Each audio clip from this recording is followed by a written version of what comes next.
take some notes. Thank you. Thank you. So, yeah, as I say, I'm recognizing all the names here, but so I'm Ingrid, and I head up the grade 8s and 9s at Elroi.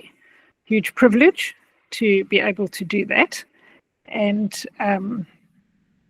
yeah, so we're just trusting that this is part of the next step in what we offer at Elroi in terms of moving in from the senior phase of grade 8 and 9 into FET phase, which is where subject choices need to be made, and as parents we definitely need guidance in that space.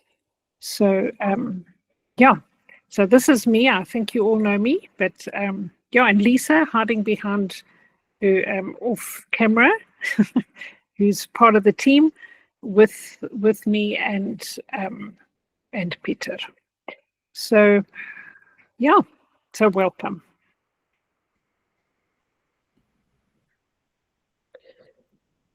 Thank you very much, Ingrid. Yeah, I see a number of people just joined. Welcome, everybody. It's wonderful to have you here with us. As you can see, my name is Elroi Information. It's my official name here at Elroi. And I desperately try and avoid it, but it does seem to be the role I mostly play, is the source of information. But my birth name is Peter Rousseau, and I'm owner and principal owner of Elroi Academy's FET phase, and then I'm involved with the senior phase as well, as one of the directors there. But nonetheless, we've been doing Elroi Academy for the last, I always have to remind myself how many years, but it's 12 years, I think 2013. So if my math serves me correct. So it has been an incredible journey, a wonderful journey for us. And yeah, so about 2 years ago, we started to offer services to the grade 8 and 9 learners. And so I would just like to give a slight explanation how that is different. I think most of you might know, but just to give you a bit of a distinction between Elroi Senior Phase and Elroi FET, and why we actually have events like this, because there is a significant difference. So at the moment, most of you are homeschooling parents, I believe, although there might be some of you that's whose children are in a normal what's called traditional school setting. And usually in the traditional school settings, people don't know that your distinction is actually not between primary school and high school, but between basic education and further education. So basic education goes up to grade 9, and up to grade 9, the main purpose is to equip a child, a learner, with the ability to read, to understand mathematical concepts, to have a grasp on general topics such as some introduction to business topics, scientific topics, but more importantly, that they're able to think and reason for themselves. And most of that, a parent is very competent at doing all by themselves. Maybe the only exception is maths and English, because those are challenging topics to assist with. But most parents are more than capable to teach their children those very important basic concepts, which makes homeschooling such an ideal solution for probably all children.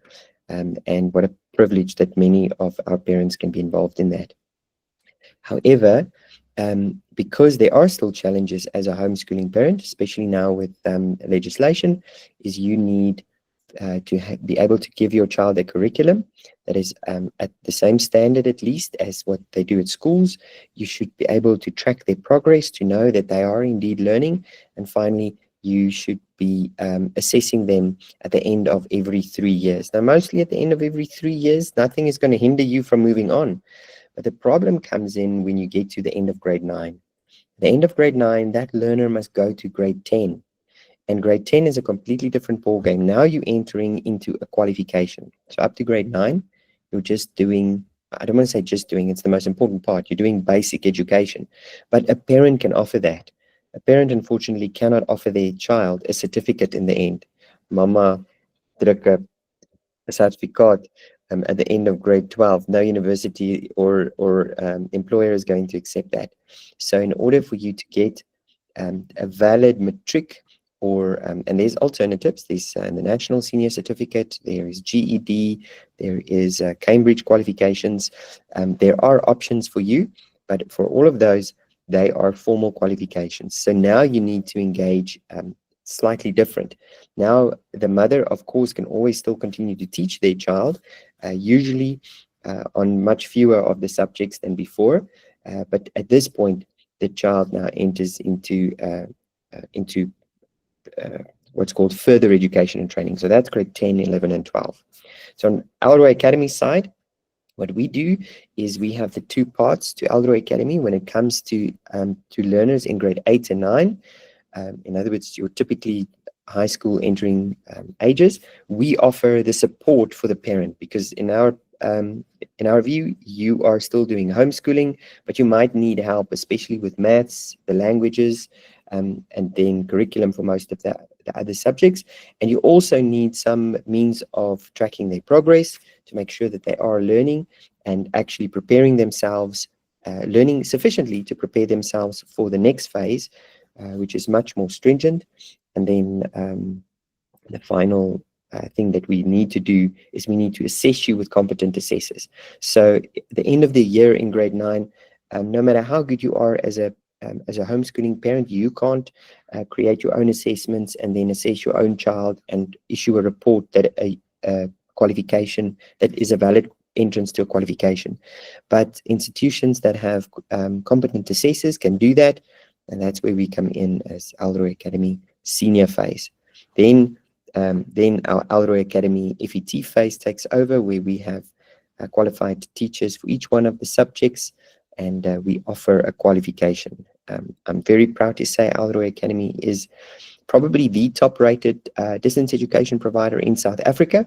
We focus our services primarily on support. Support is one of the top priorities for us, if not the top priority, and that is because our name means, Elroi means God sees. So we want to live up to that we really serve each and every individual as a person chosen by God for some future destiny, and we get to play some part in that. The second very important thing for us at the FET phase is high quality assessments. We need to make sure that whatever grades the student is getting all throughout their FET phase, that is a grade that is an accurate reflection of that student's academic ability. And not their ability, their academic ability. Not everyone is going to go to university or should be going to university, but we need to make sure that at an academic level, the marks we assign have integrity. So it is not easy.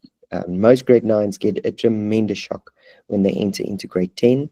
It is a stringent, it's a qualification, it's stringent, it's hard work, and yet our experience is that homeschoolers have learned a self-discipline to study and learn by themselves, which sets them apart from students in traditional schools that are more leaning more towards spoon-feeding the children. And so we are very proud of our students. They do tremendously well. We are under the top 10, academically, the top 10 distance education providers in South Africa, our results. So we are tremendously proud of our students and proud of our parents.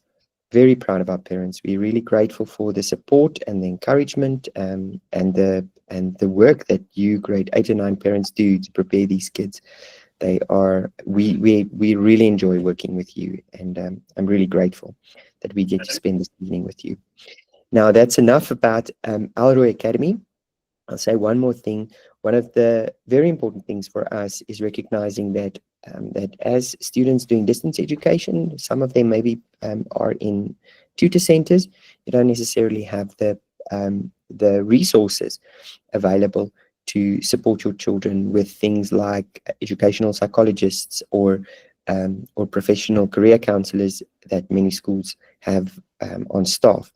And therefore, from Elroi's side, we try and provide as much of these resources to homeschooling parents and to our FET candidates to help them as they navigate this journey towards adulthood and becoming a positive contributor to our society. Before I give over to Dr. Klaas, allow me then just to make a quick prayer, just to thank the Lord for where we are and where we're going. Heavenly Father, I sincerely want to thank you for this evening. I thank you for each and every one that is here on this call.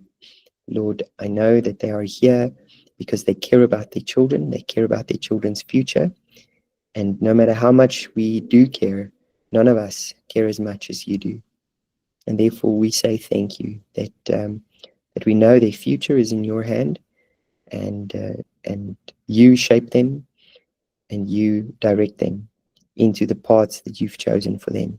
Thank you that we get to play a role in that. And we bring before you Dr. Klaas and the opportunity for him to present his incredible presentation to the parents, and we pray that he would be really gifted and blessed tonight to communicate effectively and to really encourage the parents and equip them with the next steps for their children. We're sincerely grateful for all your goodness towards Elroi and to our students over these many years, and we continue to expect your goodness to pour into us as we serve you. Amen. Well, again, thank you from my side, everyone that's here. I'm going to hand over to Dr. Pieter Klaas, and I'll just briefly introduce Dr. Klaas. Dr. Klaas is, in our opinion, the best career counsellor, at least in Pretoria. We have limited exposure elsewhere, but I have no doubt he is one of the top career counsellors and provides the most excellent support to our students. Our students each get a time. They can book a time with Dr. Klaas for an individual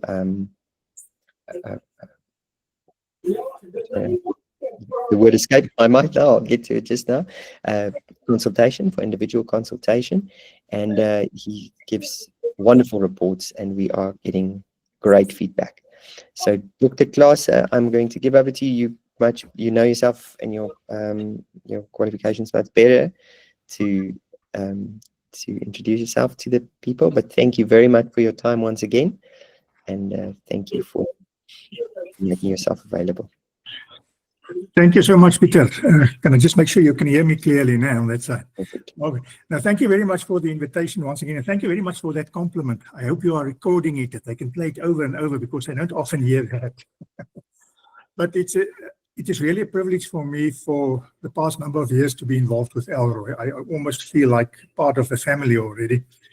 But yeah, as you've indicated, you know, we stand at the top institution, and that can't be the case without the top management, people in control, teachers, parents, and even the learners that are there. That is the only way that you can achieve these kind of or these kind of achievements that we get every year with your big results, etc. So from my side also, congratulations on that, and we are looking forward again to great matric results also this year. Yeah, just to the parents, I'm one of those lucky guys who were in a position to retire last year, but I'm still carrying on in the private capacity because it's quite a passion for me to assist young people on their ways towards successful careers one day. I'm also a parent, so I know what your feelings also about this. I've been for 17 years at the University of Pretoria, and prior to that also at the University of Technology, a college, etc. So I've got I think experience and some knowledge about technical things, that is needed for application one day, etc., that I can assist with. So it's really an honor for me. And I know when we start with subject choices, grade 9, people are very uncertain about that. Some people are stressed up. I'm not sure whether the learners are so much stressed up rather than the parents to make sure that my child's choosing the right subjects.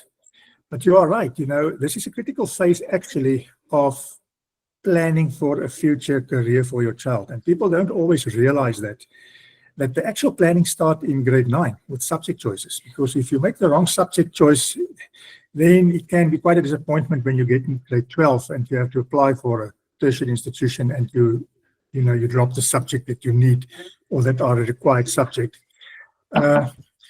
So I think this evening I would like to have approach of a short-term approach, just to talk about steps that I think can assist, practical steps that can assist with a safe subject choice. But then also just in the long term, just start talking also about what after matric, because the grade 9s, before you know it, they will be in matric, where they have to make this decision, what am I going to do after matric? So I just want to also raise some things there just to motivate them to start looking around. I know when I was in grade 9, I think it was quite low on my priority list to look at careers. But I think, parents, you will agree with me, in earlier years when we were young, it was quite easy because you were quite certain about getting admitted into a study program of your choice at an institution of your choice, and even more certain about getting a job one day. Nowadays, for young people, everything is a competition. To get into tertiary education, limited spaces, and even to get a job one day. But that shouldn't become a problem. It is a challenge, and it's something that can be quite exciting because we must just make clever plans. I hope that the plans that I'm going to present to you this evening will also assist in that regard. I'm just going to share my screen with you and take you through a PowerPoint. And Peter, with your permission, also I will send, after the session, I will also send the PowerPoint through that you can share it to the parents, will be great, as well as here and there links to one or two sources that I'm going to use. That parents are welcome also to make use of a little bit later on. So I'm just going to share my screen, and if you can just give me an indication of if it's coming through on your side.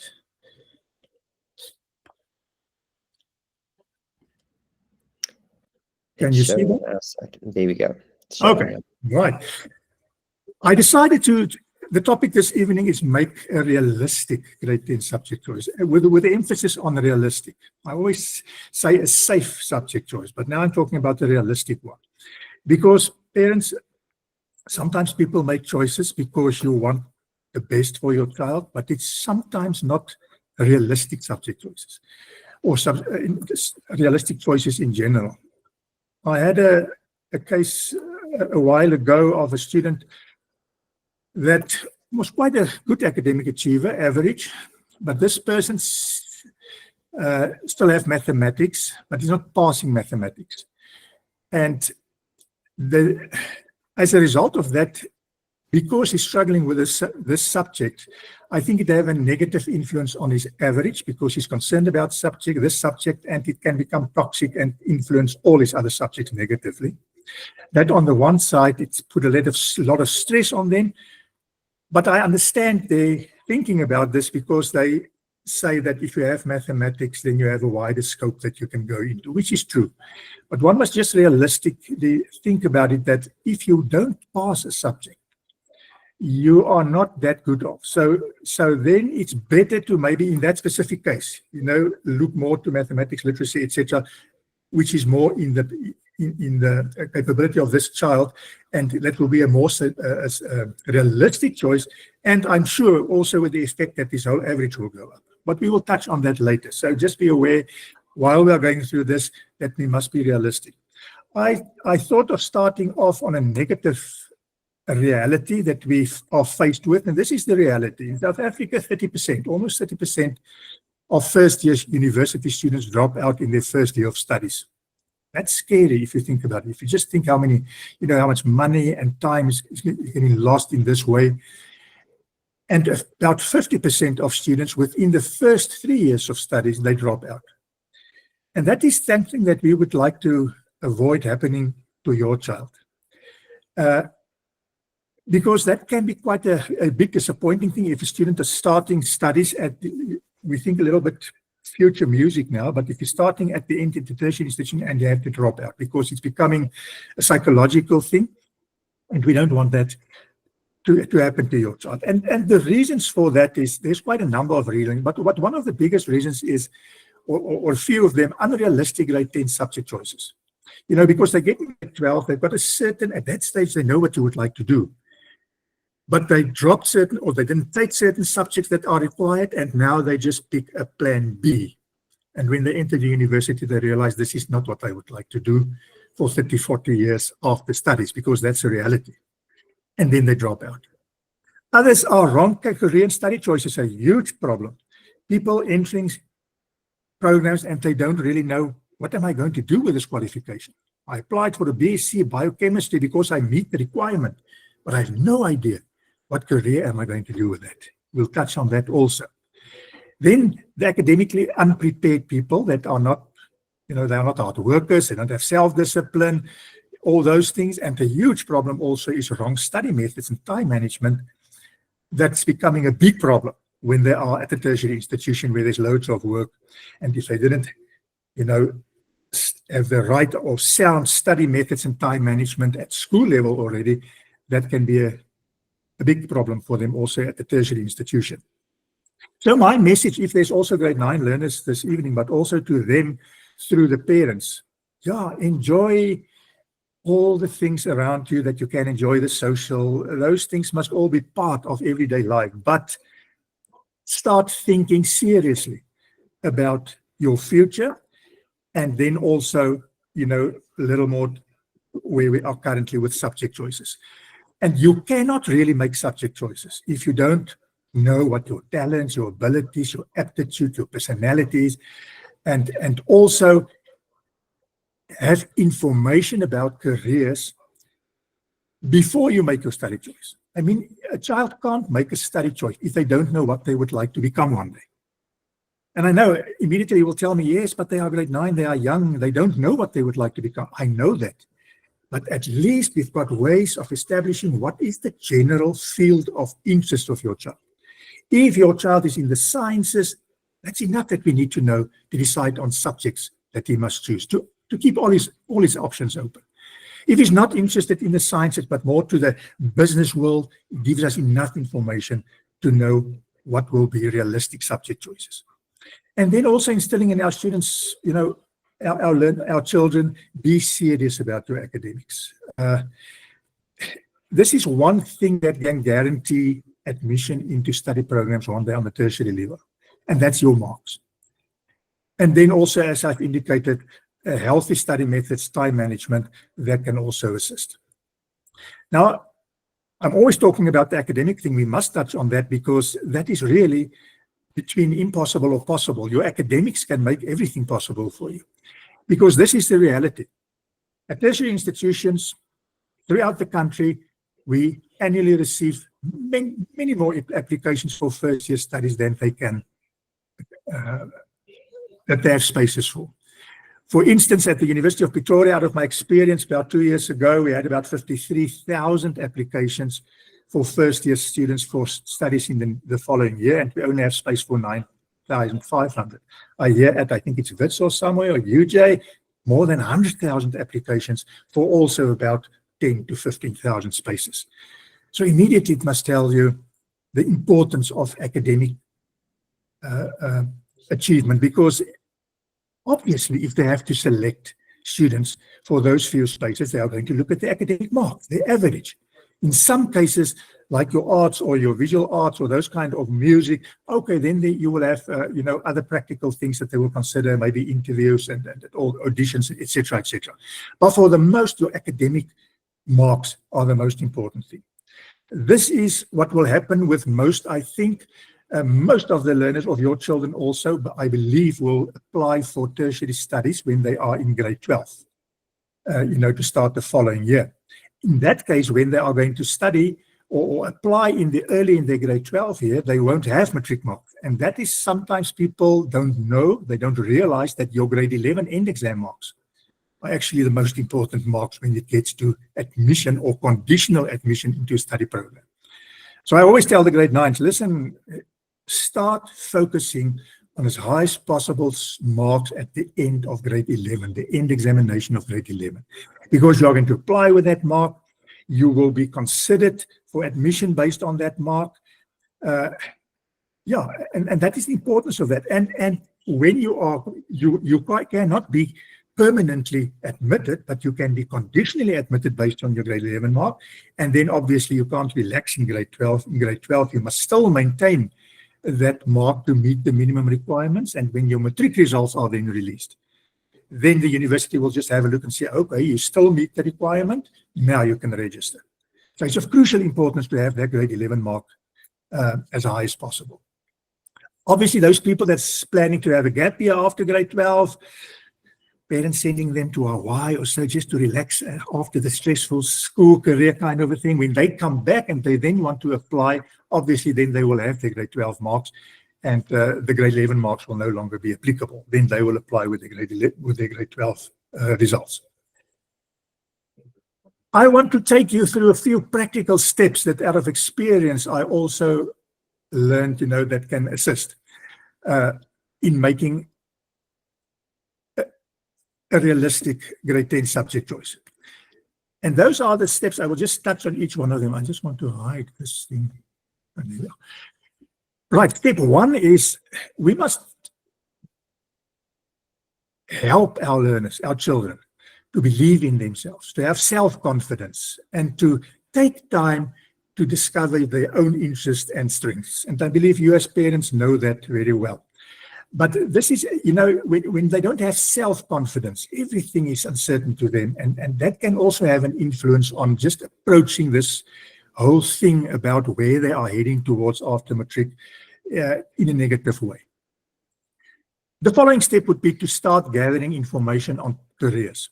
Now, I think this is where a lot of people make mistakes, because they put step 2 at the end. They start looking at brochures, or they look at the school setup, at teachers. I like this teacher, I'm going to take this subject. And they choose subjects which they think they would like, that kind of thing, but they don't really know, what can I do with this subject? Where this subject is requirement or not. And just coming back to what I said earlier, you cannot choose subjects if you don't know where you are heading towards. So I start at the back. So the second step for me is we must expose the learners to their career fields or to possible career fields, and then identify fields where their interest lies. And then we can work back, like I explained a little bit earlier also, about people that are interested in the sciences. Then we can work back to maths and science and those subjects that they must take. Step 3, obviously, they must know the structure of the National Senior Certificate exams, IEB, Sakai, what your children are doing, just to make sure. Because at the end, to go to a tertiary institution, they must have a matric certificate. And on that matric certificate, it must state this student meets the requirement for bachelor degree study or diploma study or whatever the case may be. So it's important to know those things, and I know you are well informed by the school also about that.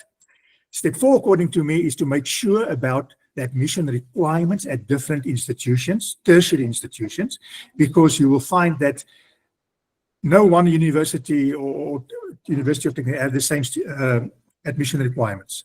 With some, the average may be, or the APS score may be a 30, with others for the same program it can be 32. The maths requirement is a 60%, at others it's maybe a 70%. So those are things that need to be considered and be made aware of already at a young age.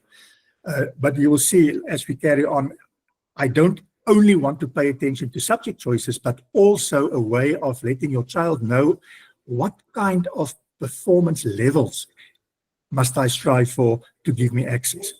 And then in step 5, that is that critical, very sensitive decision about, am I going to take mathematics or mathematics literacy? And I can also include physical science there.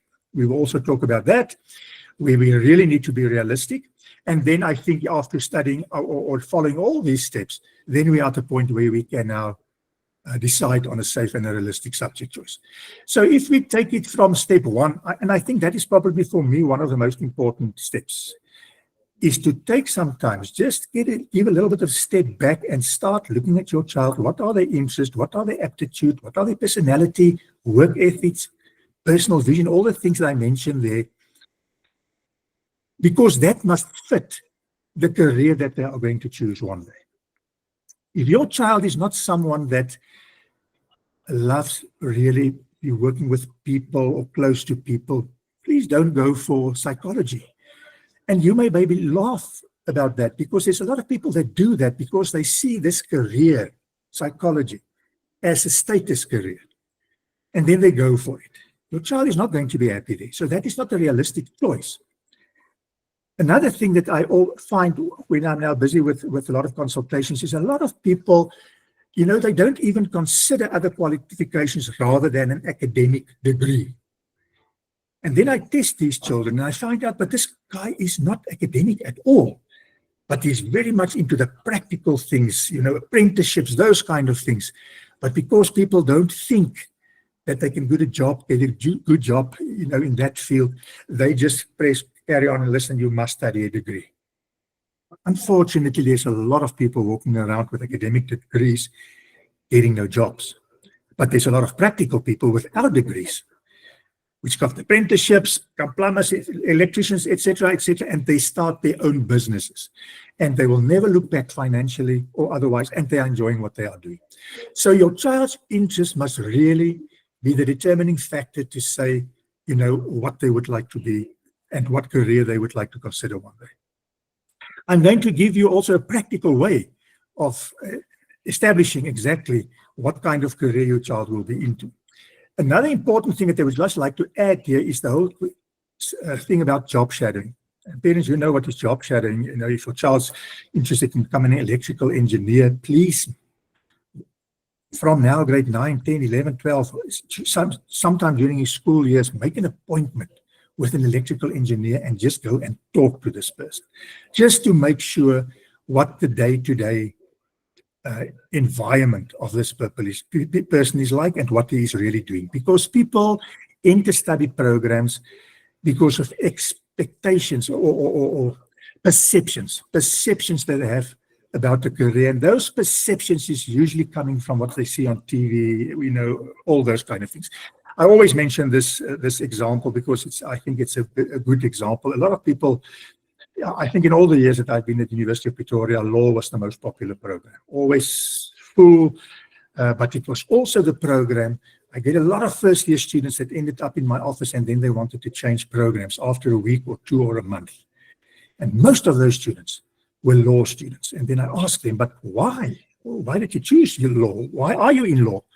And then they say no, but they looked, you know, they watched Suits and LA Law, and they were fascinated with Oscar's case, you know, Oscar Pistorius, etc. And they want to be this advocate. It's so exciting, you know, you're in a courtroom, the cameras of the world's on you, and you are fighting this case. But when they ended up at the university, they realized, but this is a part of the job. Actually, a larger part of this person's job is sitting behind a desk, reading difficult legal stuff, building your case, analyzing, and then they just realize, but I hate reading. You know, and then that is something that they discover when they're at university, which is a little bit too late. But if they just put in an effort, grade 9, 11, you know, 9, 10, 11, 12, and go and talk to people and find out exactly what it entails, then most probably they wouldn't have ended up in that program. This is what I would like to just mention to you as an example. I'm using this tool, which is quite an excellent tool to use because you will see if you go onto this website, they've got a questionnaire, just 105 questions that they answer. Not a test. They ask them questions like, would you like to solve complicated mathematical problems? And your child will just answer yes or no. You know, they just go through this 105 questions answering yes or no. But when they are at the end of the questionnaire, then they will immediately get a graph about their career interest. Now, please note, this is career interest. It is not how well the child is doing in these kind of fields. It is just interest. Let me show an example. I'm going to show you a few examples and then conclusions that you can draw from this. We are basically going closer and closer now to the subject choice itself. Now, this is typical of a result that we got from a grade 9 learner. Now, immediately you can see this child has got quite a big, a broad field of interest, and there's nothing popping out 100% at the top. It's normal. At their age, it's normal. They don't have certainty about what they would like to do one day. they are still considering a lot of options. But at least for purposes of finding the broad career field that they would like to enter and the subjects that are going with that, this is very valuable, because this child, you can see immediately, interested in engineering at the top. We've got quite a normal distribution there. Engineering, science, and mathematics immediately tells you, oh, well, most probably he will consider a field in engineering one day. But not also that. Management and planning is also quite high. Okay, if you combine the top three, it can be industrial engineering, for instance. But this person is also into the social science, also loves people and plants and animals. So maybe it can change his interest a little bit later on, that you want to go maybe in a kind of an animal veterinary science kind of program. So, okay, so I must make provision with the subject choices to go into engineering, but also in the management, the business world, economic and management sciences, and also maybe in veterinary science. So can you see from this, obviously we concentrate on the fields of interest that pop out, on top. And based on that, we can establish what kind of faculties would they like to apply maybe one day, and just make provision that they will meet all the requirements with their subjects. This is another example. Again, the same thing. A lot of people, very broad. It's again a grade 9. And then more focused a little bit, but you can see to management and planning at the top, and law. Immediately, it's a different one from the previous one. There's no engineering here, so this person would most probably going into a BCom law. So we must make provision for economic and management sciences. If we look at these subjects for law, marketing and sales, typically also management program combined with that plants and animals. There's, for instance, a program BCom agriculture, agribusiness management. We must make provision for that. Going a little bit down, IT. Okay, maybe some IT also. There's also a BCom informatics where you combine that. And we must make sure. So there's no life science popping out here if you look at subjects. There's not really physical science popping out here as a subject. So it will be more focused on other subjects that can get access into these programs. I hope you get the idea of how to interpret this. Let me take the next one. This person is quite focused. He's on a young age, but he maybe know what you want to do, health sciences and plants and animals. If it is to the animal side, then it can be most probably veterinary science or veterinary nursing.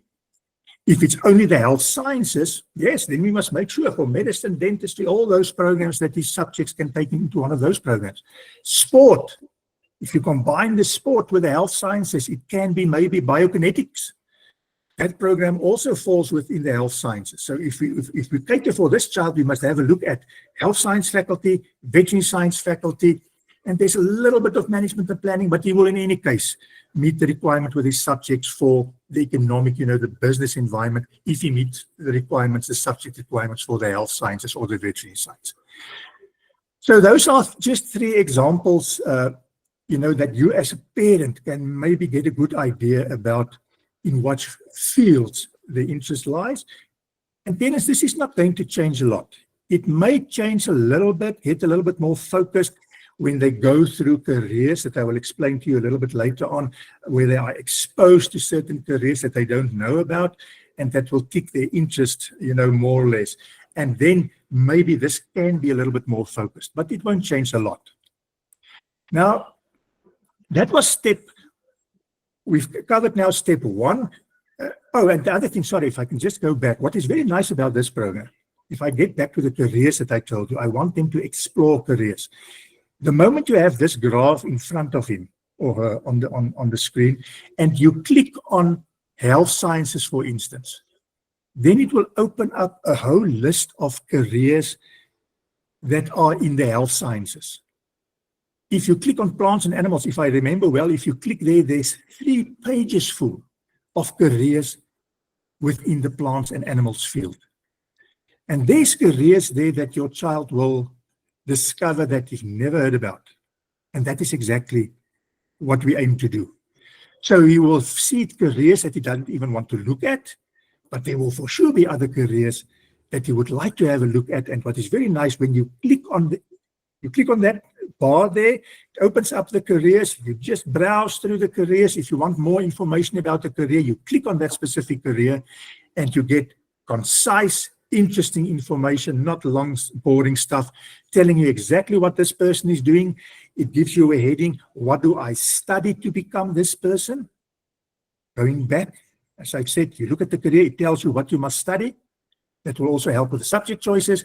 It gives you another heading that tells you where do these people get jobs, employment, and it gives you in the following subcategory or subheading the contact details of the professional bodies of each career. Because if you get your child is getting here onto a career that he's really interested in, but he doesn't have a clue what this person is doing, he just read about it, and you want to job shadow, but he doesn't know where can I get hold of such a person, then they can contact these professional bodies, because they should have databases and talk to them and tell them, listen, I'm staying in Kempton Park, where's the closest, whatever they are looking for. And in that way, they can get connected to people.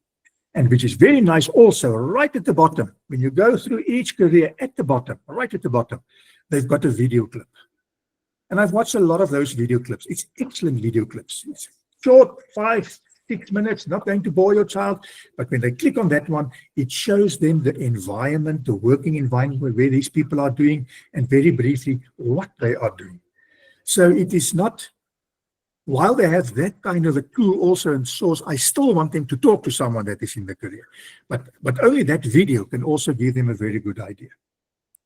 Right, the following step is, how do I get into a study program? So there's 2 sets of admission requirements that we must also take into consideration. The one is the final school year qualification. Sorry, Peter, I thought I'm going to remember, because I have NSC IB here. I must just add Sakai also. So that would be your requirement. And the school will give you information, what must I achieve, the subject levels, the performance levels, everything to get my certificate at the end with bachelor degree or diploma degree access. The other step, obviously, yes. And I just maybe make the point here, then Yes, everyone can understand. Actually, the NSC is the qualification that is offered, and so the NSC is offered by Sakai, by the IEB, and by the Department of Education. So in the end, so that says your final school year qualification. Yeah. Universities do this. They call it NSC/IEB, and you would see always the requirements are exactly the same. That's because it is the exact same qualification. So you wouldn't even need to distinguish between NSC, Sakai, and IEB. NSC is the Sakai, IB, and DBE. That's the other one. They all offer the exact same certificate. What you get in the end doesn't even show IEB or Sakai, or it shows a Umalusi qualification. So just for those that maybe have the question, won't my child be disadvantaged if he does Sakai? No, you're doing the exact same thing as anyone else. Thank you very much. Giving that clarification. Thank you very much, Peter, for clarifying that. So that is just the body. Yeah, obviously. There isn't a body, the NSC, that's the qualification. The IEB is the exam body, and then and Sakai and the DBE are the other 2 exam bodies. Okay, good. Yeah, so NSC is the qualification. IEB also offers the NSC. They do have their own qualification as well, an internationally recognized one, but it's not the same thing. Thank you so much for that clarifying there. I also learned something. Thank you so much. The other set of requirements will then be the university or the faculty specific requirements. And parents, you will have to look at these things to determine, to see what kind of subjects are required, because that will help us to make sure that your child take that subject at the school level. Now, what you will see at most of this is now an example of what you will see at the University of Pretoria brochure, but all the other universities is similar information. It's just not in the same format. But in this case, you will see it's a person that is maybe interested in going into the sciences. This is an example of biochemistry, but whether you go into genetics, they are all biological sciences. There's a whole range of them, zoology, plant pathology, etc. The important thing is here, for that program, for that BSc program, they must have English. Now we're getting to the subject choices. They must have an English, home language, or first additional language. They must have mathematics, and they must have physical science. So there's 3 subjects without which they cannot apply for one of these programs. And what I indicated a little bit earlier, I want to make your child already aware of what kind of marks are they going to look at. Now, I'm not sure if the grade 9s already know, but in grade 10, they will for sure know about the 5 and the 4s and the 3s. I also touch on that now, but the 5 is between 60, well, at least you must have 60%, a 5. A 4 is 50%, for instance. So in those cases, you can see all those subjects, you must have at least 60%. And then his admission point score that I will also now just explain how to calculate that must be a 32. I often get the question from parents or from the learners also, must I meet all the requirements? Or if my requirements for my subjects is higher, I've got a 7 and a 6, but my APS is a 31, I miss that. Will you balance it out? No, unfortunately, good for you if you do better, but you must meet all these requirements. Otherwise, you can't be considered. Now, there's the example of how most institutions calculate the APS. Now, I must say that that is not the same at all the institutions. You will see that, fortunately, I don't have that table here now, but from above 80 to 100%, it's a 7. And then from 70 to 79, it's a 6. And 60 to 69 is a 5, and it's coming down like that. Some people distinguish between some institutions between 80 and 90. They say that's a 7, and then between 90 and 100, they make it an 8. This is now the calculation for UP. An example, this child has taken his 7 subjects for grade 10. This is the grade 10 subject choice. And now after the test and after the exam, he tests he calculates his APS score. Now, in this case, this child has got for English 70 or 67% in the exam, and then you can see the APS, that is a 5. And for Afrikaans, he's got a 57, that is a 4. For mathematics, 81, that is a 7. So you just calculate the score based on the percentage achieved, and then you will see important life orientation is excluded. So your APS is calculated on 6 subjects. And then to get your total, you just add up all those numbers and you get a 33. So this child has got an APS of 33. If you go back to the previous slide, you will see the requirement there was a 32. So this person will meet the APS requirement of this program. I think that is quite straightforward. If there's any questions later on about that, you are most welcome to ask, and we can come back to this. Let us talk about the next step that I said, and that was the choice between mathematics or mathematics literacy. And this is where we really need a big deal of, we must be realistic with this. The advice that I always give is, if you have the potential, or if your child has the potential to pass mathematics comfortably, go for it, because it's a fact. If you drop mathematics, if you drop science, you close a few doors, because you can't go into engineering or one of the health sciences or the BSc programs, etc., because those are requirements. But if there's a chance that your child may fail mathematics, and there I think Peter also spoke about, they are monitoring also the progress of the learners, and you will get good advice from them, and specifically also from maths and the science teachers. What are the chances? If their marks in grade 9 is a certain percentage, what are the chances of passing it in grade 10? And there we must be realistic. So if there's a chance that they may fail mathematics, then it's better to rather consider taking mathematical literacy. And please note, parents, I'm not saying you go down to mathematics literacy. That is really not the case. It's not like in our time where we have, higher grade and standard grade, and you go down. Mathematical literacy is totally a different subject. Other than mathematics, it's more applied mathematics. People, they find it easier to comprehend. They find it easier because it's things of practical life, areas and volumes and all those kind of things, tax calculations, etc., that they work with. And some people also think, listen, if my child has got mathematics literacy, all the doors close down. That is not true. there are still excellent study and career choices for students with mathematical literacy. And there I mentioned the faculties at the bottom, where there's also a lot of degree programs and other study programs that they can enter into. The point that I would just like to make, and I understand if parents want to keep their child's options open as wide as possible for as long as possible. But at this stage, one has to make their decision. And I always explain it and say that if mathematics and science is a required subject for a specific study program, it is not a requirement just for the sake of it.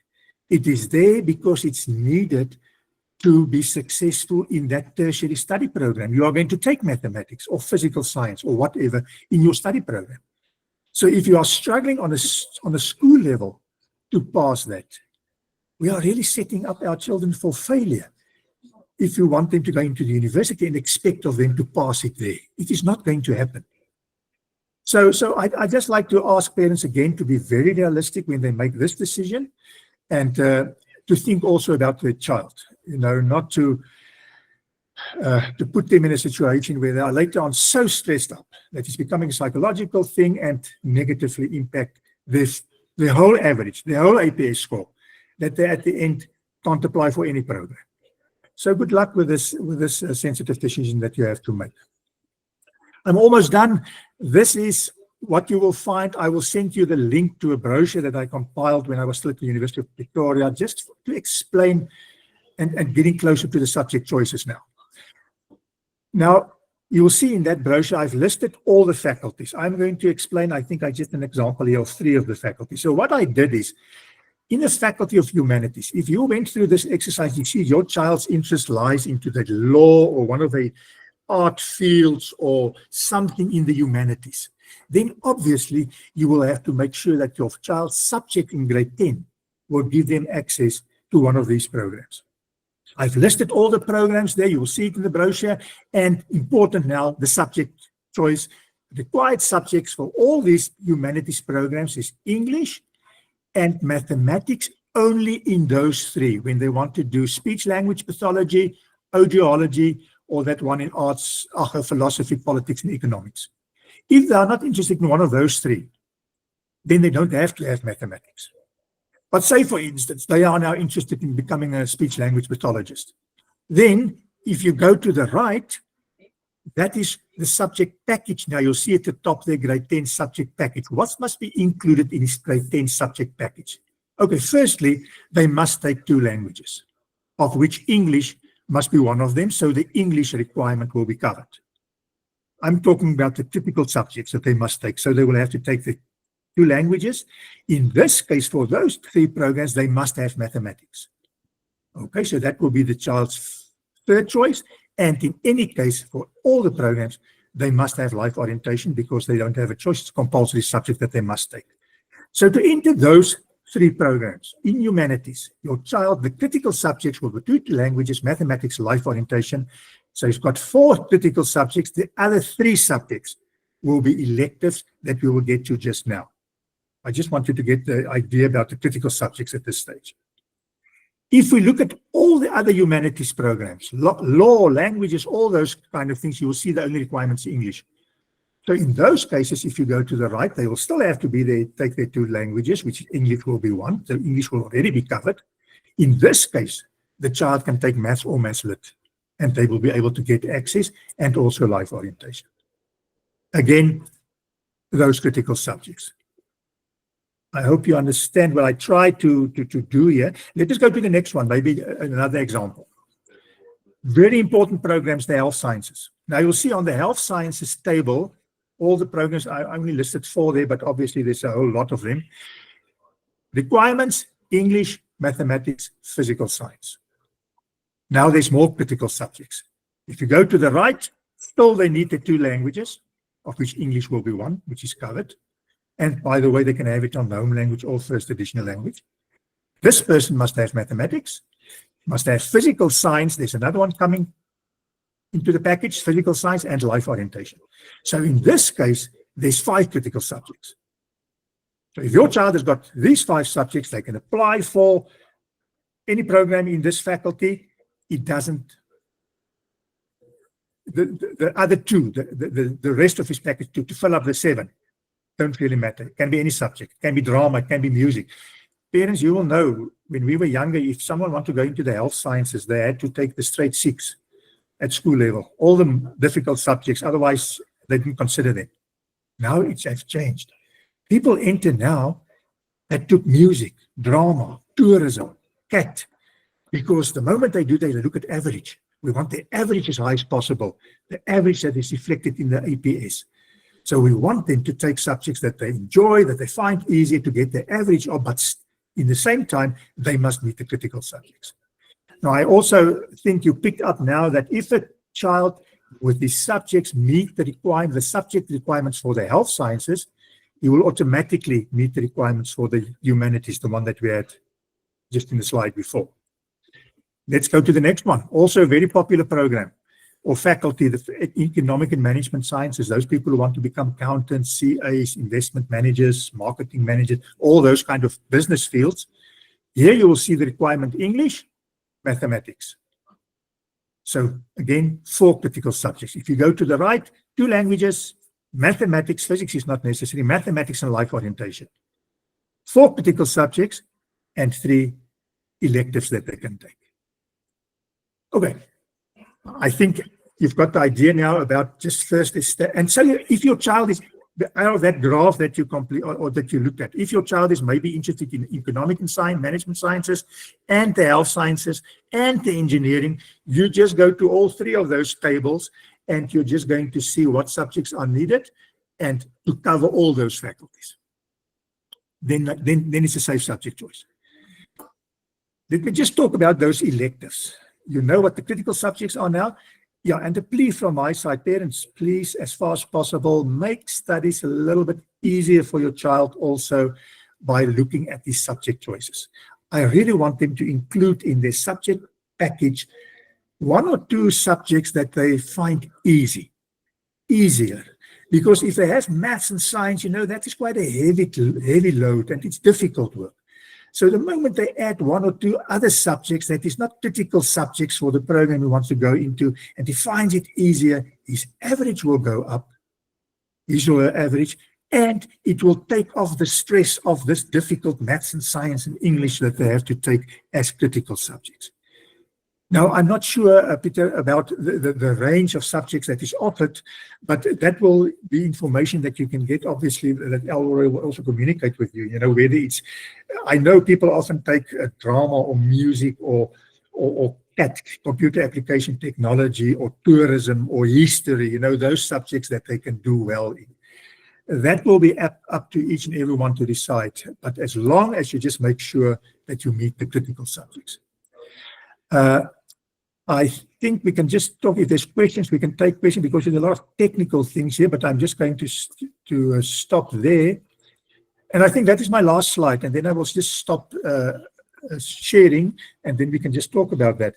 This last slide, parents, and Peter, with your permission also, as Peter indicated, I'm also in private consultation, and I've got this wonderful relationship with Elroi that Peter also gives the opportunity to these learners to come for a full evaluation. When we do the full evaluation, we do a personality assessment on your child as well as career interest, and we have a 2-hour or 1.5-hour consultation where we talk about this thing with you and your child, you know, to guide them and to help them to make responsible study choices, but also to help them also to start thinking and planning for their career futures one day. Thank you so much, Peter. I'm just going to stop sharing here and then take it from there. Thank you so much. Dr. Klaaser, thank you again and again for your excellent presentation and yeah, the wonderful way in which you communicate. We only lost 2 parents, so that is a record, especially this time of night. And I'm sure there's something that important that they needed to get to. But I do want to give parents first an opportunity to ask you specific questions before I maybe just have a few comments on some of the things that you've said.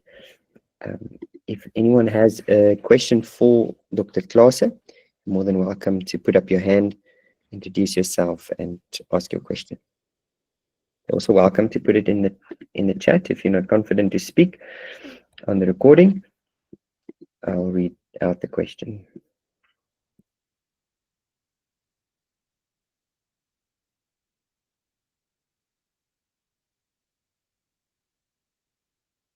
Okay, it doesn't look like there's any questions.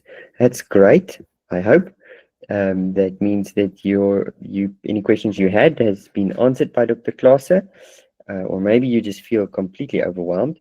Dr. Klaaser, can I ask that you maybe just put your details up or keep them up, so that if any of you have any questions, please do reach out to Dr. Klaaser. We recommended him to, I just quickly want to see her message to a school called Leaders Today College, and they also had their event earlier this week. Immediately after their event, or earlier this month, she just replied, "Thank you, Peter. Dr. Klaaser was excellent."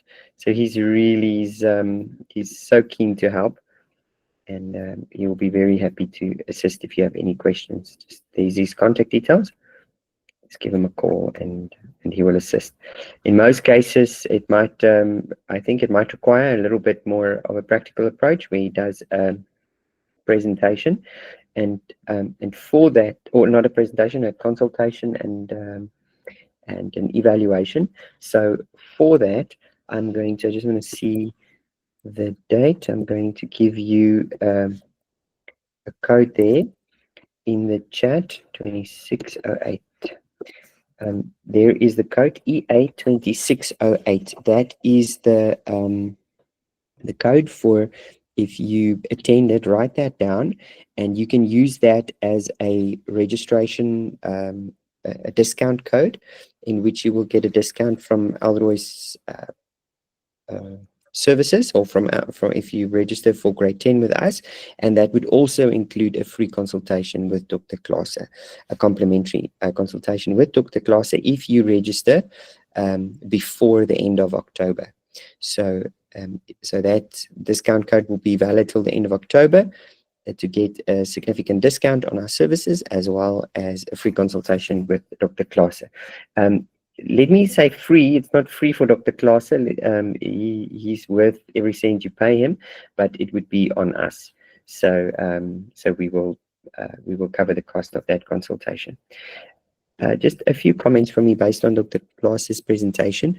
Dr. Klaaser started off by explaining just the importance of self-confidence, and I really just wanted to underline that if there is anything that robs a child of their abilities, it is a lack of confidence in what they're able to do. So I really just want to encourage you to be very encouraging with your children, to recognize their unique individual giftings.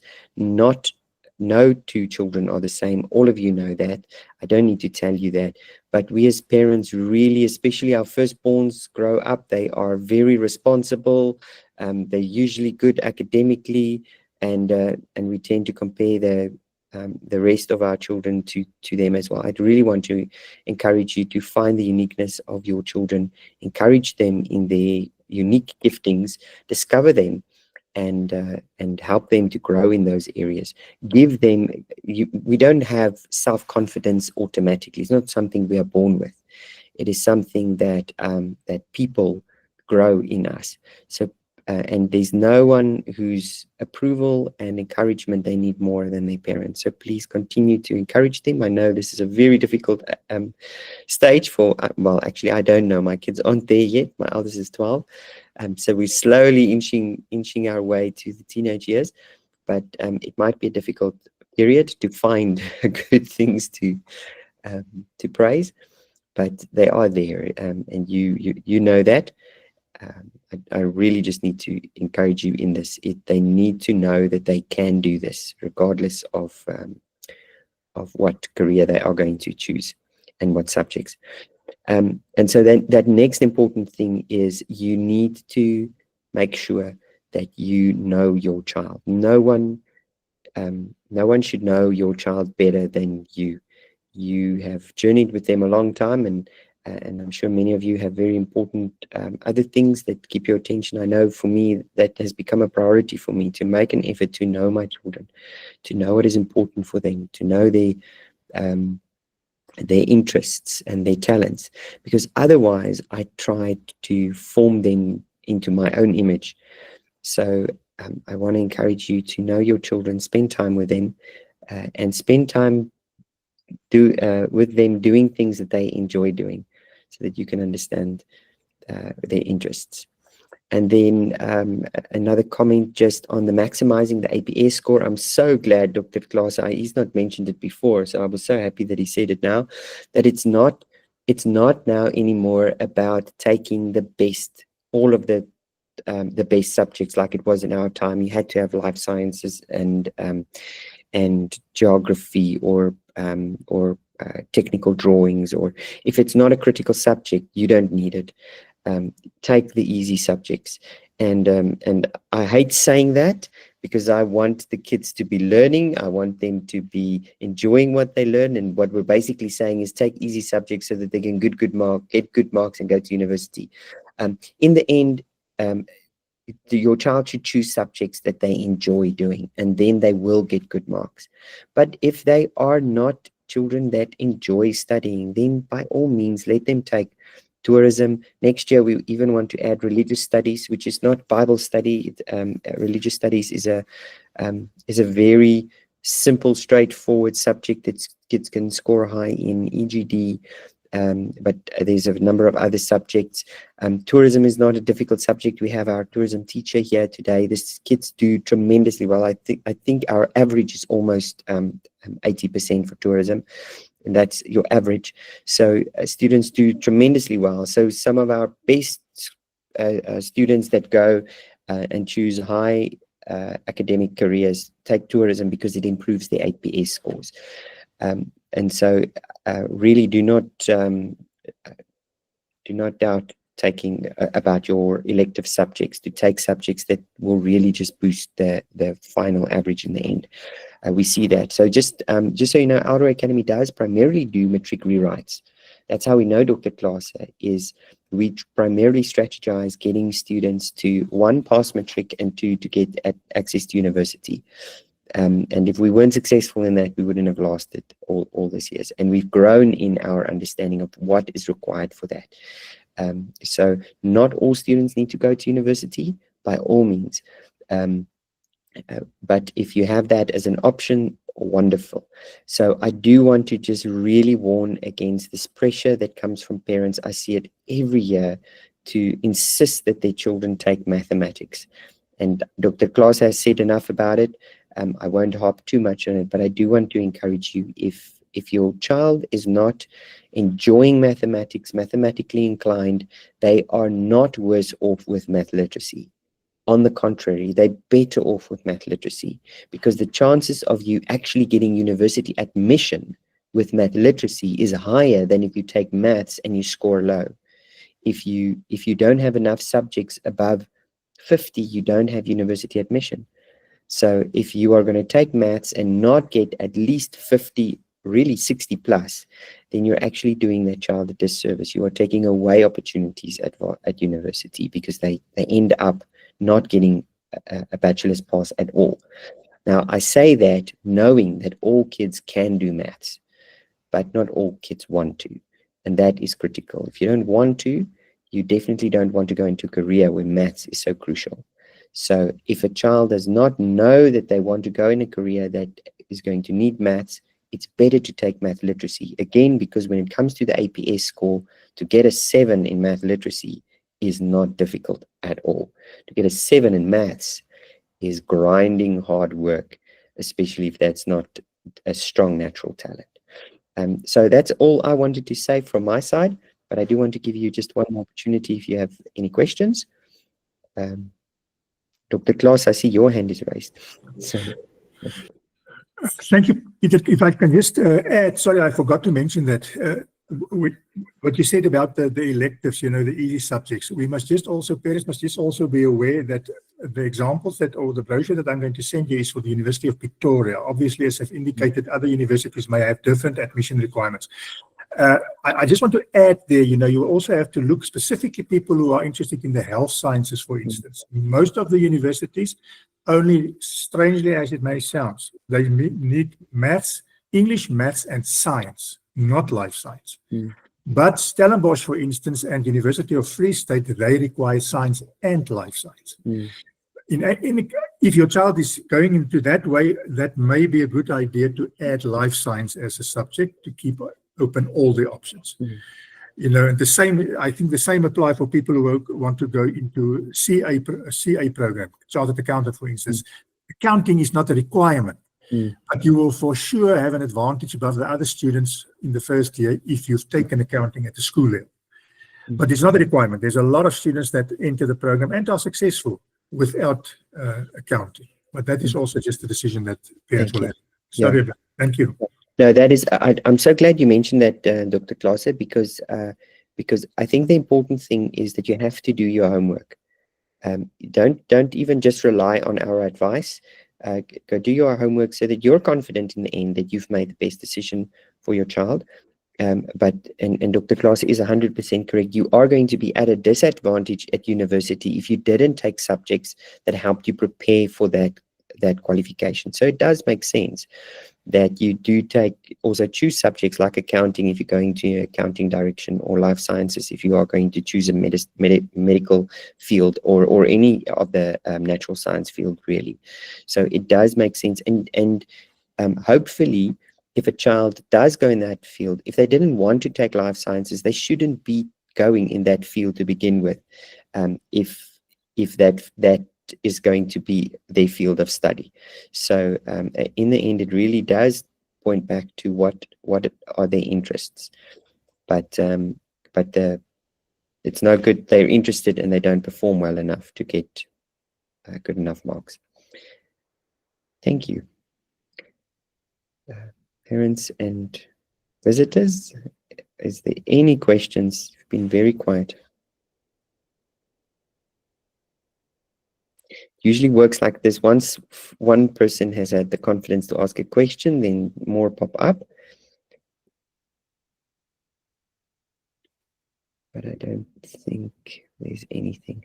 Ihasha, thank you very much for that lovely comment. I'm so glad you benefited from this evening. If there's no further questions, Dr. Klaassen and I will maybe stay behind a little bit if you wanted to maybe ask your question just to us. But then we thank you, parents. I'm glad we made a good time. May you have a lovely evening, and please do reach out to us if you have any questions. Good night.